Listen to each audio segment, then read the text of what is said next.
Hi സുഹൃത്തുക്കളെ, അപ്പം വീണ്ടും ഒരു പുതിയ വീഡിയോയിലേക്ക് സ്വാഗതം.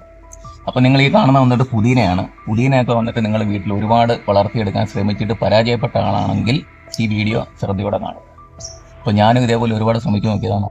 അപ്പോൾ ഈ നിൽക്കുന്ന പുതിന വന്നിട്ട് ഞാനും കടയിൽ നിന്ന് മേടിച്ചതാണ്.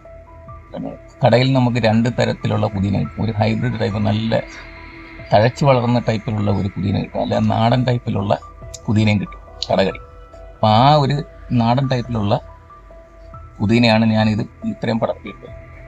അപ്പോൾ ഇതിനിങ്ങനെ ആക്കിയെടുക്കാൻ ഞാൻ എന്താ ചെയ്തതെന്ന് വെച്ചാൽ, പുതിന നടുമ്പോൾ എപ്പോഴും ഇതിപ്പോൾ പുതിനയുടെ ഒരു തണ്ടാണെന്ന് വെച്ചോ, ഈ പുതിനയുടെ തണ്ടിനെ നമ്മൾ എന്ത് ചെയ്യണം, കഴിവതും ഇതേപോലെ മണ്ണിനോട് ചേർത്ത് പാരലായിട്ട് വെച്ച് അതിന് മേളിൽ മണ്ണിടാൻ ശ്രമിക്കുക. അപ്പോൾ എന്ത് ചെയ്യും, ഈ ഇന്നെല്ലാം വേര് താഴേക്ക് ഇറങ്ങി അവിടെ നിന്നെല്ലാം പുതിയ ശിഖരങ്ങൾ ഉണ്ടാവുകയും ചെയ്യും. ഇതേപോലെ പുതിന പടർന്ന് പിടിക്കുകയും ചെയ്യും. അതോടൊപ്പം തന്നെ നമ്മൾ പുതിനയെ വന്നിട്ട് ഒരു തടമുണ്ടാക്കി ആ തടത്തിനകത്ത് നിലനിർത്താൻ നോക്കുക. എപ്പോഴും വെള്ളം നനച്ചിടുകയും ചെയ്യേണ്ട ഒരു ചെടിയാണ് പുതിന. അതുകൊണ്ട് നമ്മൾ ആ ഒഴിക്കുന്ന വെള്ളം പുറത്തു പോകാതിരിക്കാൻ ഒരു തടം പോലെ കെട്ടി അതിനകത്ത് പുതിനയെ വളർത്താൻ ശ്രമിക്കുക. ഞാൻ കാണിച്ചു തരാം. ഞാൻ ആൾറെഡി നേരത്തെ ചെയ്തിരുന്ന തടം പോലെയാണ് ചെയ്തിരുന്നത്. പക്ഷേ മഴയൊക്കെ പെയ്ത് ആ തടമെല്ലാം പോയി.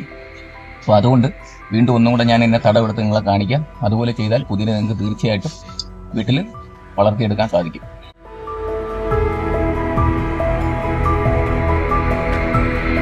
അപ്പോൾ നിങ്ങൾ കാണുന്നുണ്ടാവും നമ്മുടെ നേരത്തെ എങ്ങനെയായിരുന്നതെന്ന്. അപ്പം ഞാൻ 4 വശവും മണ്ണടിപ്പിച്ച് ഇതിനെ ഒരു തടത്തിൻ്റെ അകത്താക്കിയിട്ടുണ്ട്. ഇനി എന്താണ് ചെയ്യാൻ പോകുന്നത് സുഹൃത്തുക്കളെ, ഇത് വന്നിട്ട് നല്ല ഉണങ്ങി പൊടിഞ്ഞ ചാണകപ്പൊടിയാണ്. മാസത്തിൽ ഒരു തവണയെങ്കിലും ഇതേപോലെ ഈ തടത്തിനിടയിലേക്ക് നമ്മൾ ഇതേപോലെ വിതറി കൊടുക്കുക. നമുക്ക് ആവശ്യമുള്ള പുതിന നമ്മുടെ വീട്ടിൽ തന്നെ നമുക്ക് ഉണ്ടാക്കിയെടുക്കാൻ പറ്റും. അപ്പോൾ ചാണകപ്പൊടിയൊക്കെ നമ്മൾ ഇട്ടതിന് ശേഷം നല്ല രീതിയിൽ ഇതേ കണക്ക് നമ്മൾ നനച്ച് കൊടുക്കുക. സുഹൃത്തുക്കളെ, ഞാൻ വീണ്ടും പറയുന്നത്, ഈർപ്പമുള്ള ചാണകം കലക്കിയോ ഒന്നും ഇതിൽ ഒഴിക്കരുത്. ചെടി നശിച്ചു പോകും. വെറും നല്ല ചാണക കമ്പോസ്റ്റ് ആയതിനു ശേഷം മാത്രം ഇത് കണക്കിടുക. ഇതേ കണക്ക് നിങ്ങൾ മാസത്തിൽ ഒരു തവണ വീതം ചെയ്തു കഴിഞ്ഞാൽ പുതിന വീട്ടിൽ ക്ഷാമമേ ഉണ്ടാവുകയില്ല. എൻ്റെ എല്ലാ സുഹൃത്തുക്കൾക്കും അടുത്ത വീഡിയോയുമായി വരുന്നവരെ ഗുഡ് ബൈ.